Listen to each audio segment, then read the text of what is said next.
मात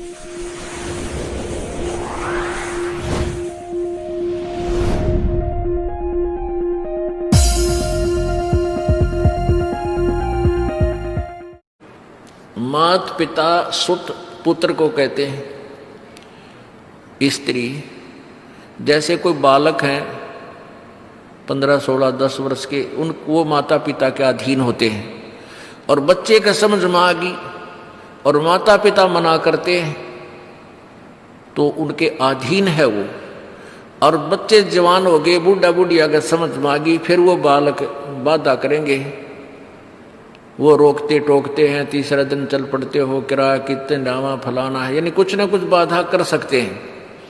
किसी का पति बाधा कर सकता है, किसी की पत्नी बाधा कर सकती है।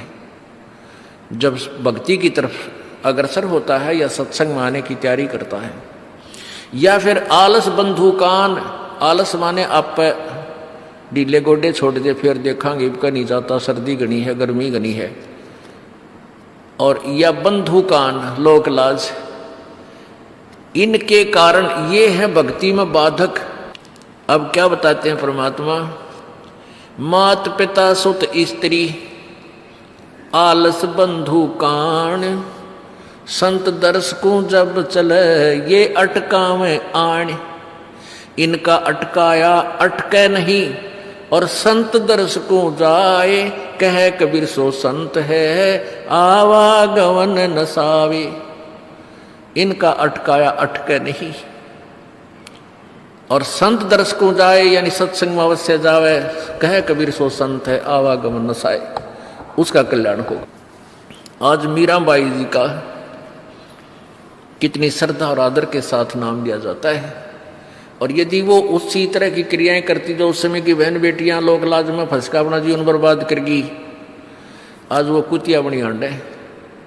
परमात्मा कहते नकबे सर नकबे बनी वह पैर थी हार हमेल, और सुंदरी से वह कुतिया बनी सुन साहिब के खेल।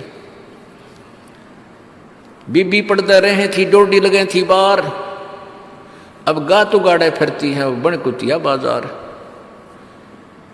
वो पर्दे की सुंदरी सुनो संदेशा मोर, इब गातु गाड़े फिरती है वो करें सराय शोर। अब जो डोडी पर्दे जिनका लग गया करते, पर्दे में रहा करती थी, जो अपने आप को ऊंच घरों की बेटियां बहू कहा करती थी, उनका सत्संग की छीट लगी नहीं, करते बाहर निकली नहीं, पूर्व जन्म की पुण्यात्मा थी, उनको कोई रानी बन गई, कोई महारानी बन गई, कोई अच्छे घर में जन्म, इस मायाधारी मस्करिया का जन्म हो गया।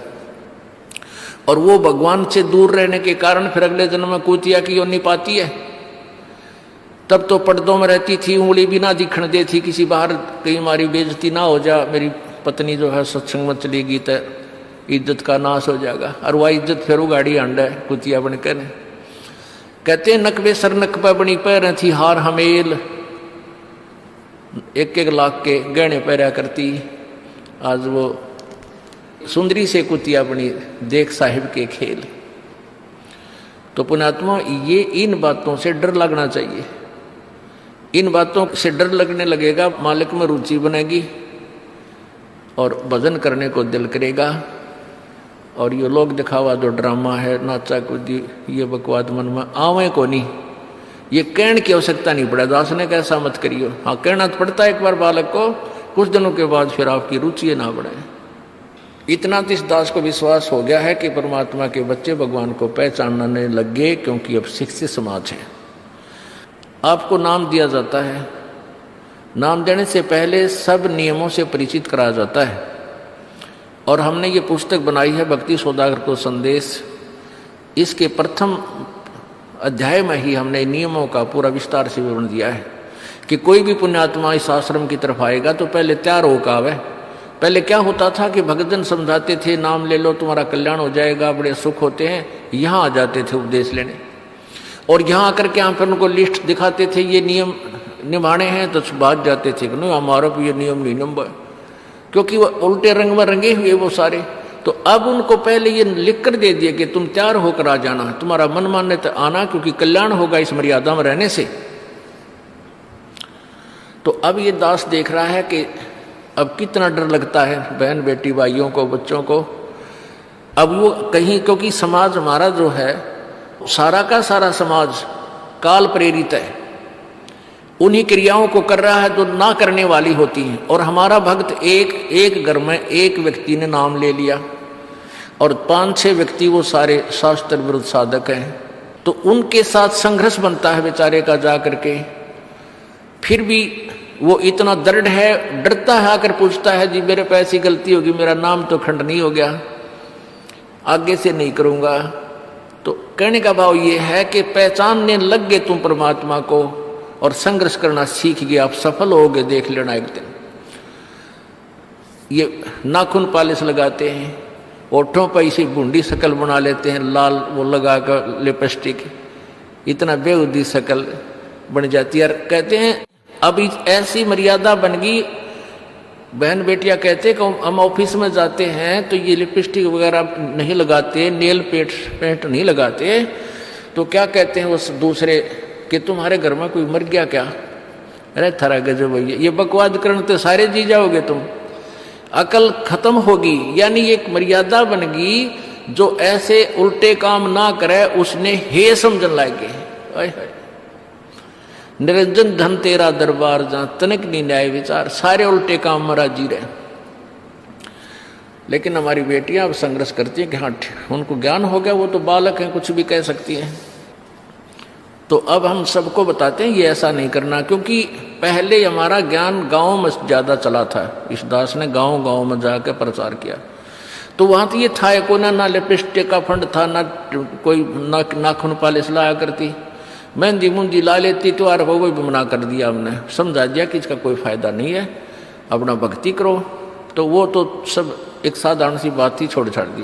अब शहरों में फैल गया परमात्मा का जो ज्ञान है। अब शहरों से जो बेटियां आती हैं वो सारे तो नाखुना निशी बुरे हाल तो सनाए पाओगी। और इधर बिहार में तो और बेगन हो रहा कति बुढ़ी बालक सारे लाल ये नाखुना न कति न कुसुती तरह पेंट करके लाओगे, न चमकान दे। अब इनको समझाना पड़ता है कि ये नहीं करोगे तो मान जाते हैं कि नहीं आगे नहीं करेंगे हम, क्यों इनकी आवश्यकता भी क्या है? भगवान ने जो कितने सुंदर नाखून पहले बना के दे रखे, इन पर क्या फायदा और बकवाद करने की? तो मालिक ने जो अंग दे रखे हैं वो बहुत अच्छे बना के दे रखे हैं, इसमें हमको फेरबदल करें, ये हमारी वो लोग दिखावा मेकअप है, इसकी हमें आवश्यकता नहीं। अब तो हम आपको बता रहे हैं, समझा रहे हैं पहली बार, फिर आप पे सियाने हो जाओगे, आपकी अब पर रुचि ना करे। जैसे नानक साहब कहते हैं, ना जाने काल की कर डारे किस विध डल जा पासा वे, जिना के सरते मौत खड़क दी उन्होंने के डांसा वे। अब प्रसंग था कि साध मिले साड़ी शादी होंगी और भी छड़ जा दिलगिरी वे, अख दे नानक सुनो जहाना ये मुश्किल हाल फकीरी वे।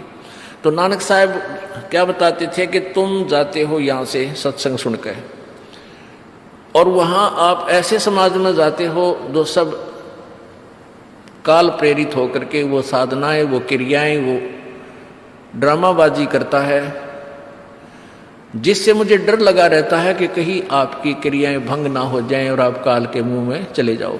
जब तुम वापस आ जाते हो तो मुझे बहुत खुशी होती है कि परमात्मा के बच्चे काल के जाल से बचे हुए, तो उस दिन खुश होता हूं मैं। और तुम चले जाते हो तो मेरी एक तो वो ज्ञान कि यहाँ काल का लोक है, ना जाने कब जाना पड़ जावे, इस कारण से डर से अपनी भक्ति करता रहता हूं। और एक तुम्हारी भी चिंता खाती रहती है कि कहीं काल के जाल में ये बालक फिर ना फंस जाए। तुम वापस आ जाते हो एज इट इज, तो फिर मेरी खुशी का ठिकाना नहीं रहता। साध मिले साड़ी शादी होंगी, साध यानी साधु संत, ये भक्त आप साध हो, साध माने जो साधना कर रहा है, और साधु सोए जो सीधा चाल है, यानी जो और लोग दिखावा बकवाद नहीं करता, शराब मांस तम्बाकू नहीं पीता और मेकअप वगैरह शरीर के वापस जरूरत नहीं। कहते पति भरता भावानी चोम चटक श्रृंगार, जो पति भरता यानी जिसने केवल अपने पति से ही लगा हुआ है, फिर उसने बकवाद करने की क्या आवश्यकता है? तो कहने का भाव यह है कि हम सच्चे ढंग से जब लगेंगे, फिर हमने अब पे इच्छा ना हो किसी वस्तु की। परमात्मा कहते हैं इस काया का गर्व ना करियो के काला के गोरा रे, और बिना भजन इसका कुछ काम ना आवे, चाहे एतर छड़को चारों ओर रे। ये शरीर क्या है? ये गोरा दिखा है चाहे काला किसी का, इसने थोड़ा सा छोल के देख लो, एक जैसा कबाड़ सब में भरा पड़ा है। ये ऊपर पालिश का फर्क रखे, और इससे नाम अच्छा बूंदा मान लेते हैं। नहीं, ये चाहे काला है चाहे टेढ़ा बेढ़ा है, चाहे किसा बूंदा काना लंगड़ा है, इसमें जब भक्ति कर गया वो सफल है, और इस मेकअप में लग गया रहा वो असफल है, चाहे वो कितना सुंदर दिखता हो। तो पुण्यात्मा परमात्मा कहते ये मिट्टी है, इस मिट्टी से हमने लाभ उठाना है, इसे सोना बनाना है, भक्ति रूपी धन कमाना है, तो इसी से कमाया जाएगा। अब प्रसंग है कि झूठे सुख को सुख कहे, ये मान रहा मन मोद, ये सकल चबीना काल का, कुछ मुख में कुछ गोदी। अब परमात्मा आप बताओ, मैं आकर के बोली आत्माओं हमें जगा रही है, हमने काल के कुएं की भांग पी रखी है, यहाँ की मान बढ़ाई और इस माया की।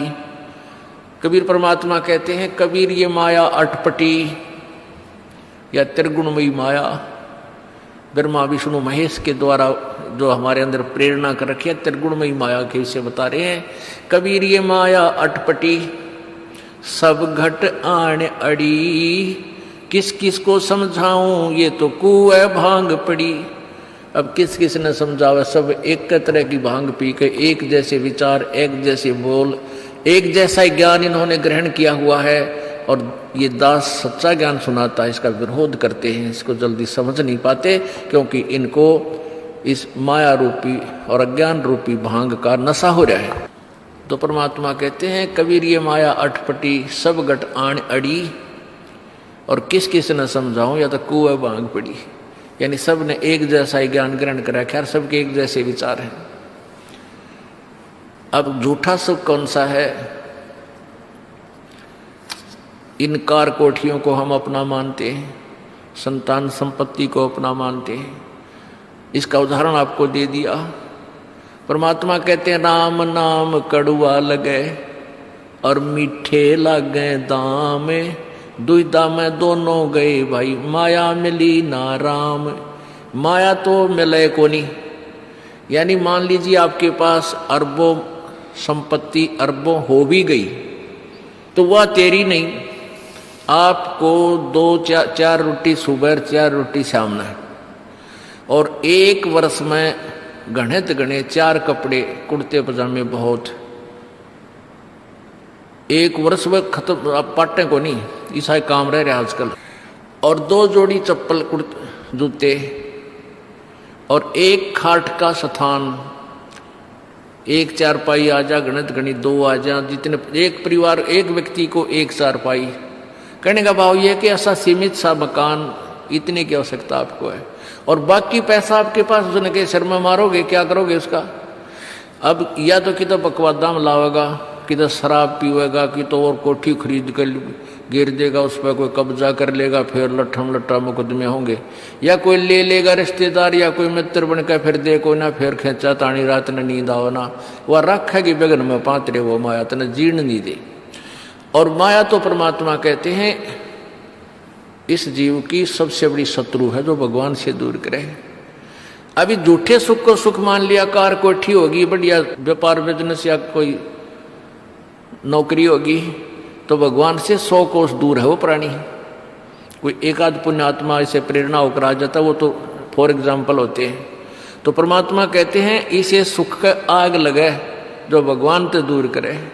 परमात्मा कहते हैं वो दुख अच्छा हमारे लिए जो परमात्मा के चरणों में हमें लगाए रखे। कबीर साहब कहते हैं सुख के माथे पत्थर पड़ो जिससे नाम देते जावे, और बलिहारी वो दुख जो पल पल नाम रटावे। कि हे परमात्मा इसे सुख की हमने जरूरत नहीं, जो भगवान से दूर करे। पत्थर पड़ो इसे सुख के ऊपर, और बलिहारी उस दुख के जो पल पल नाम रटावे।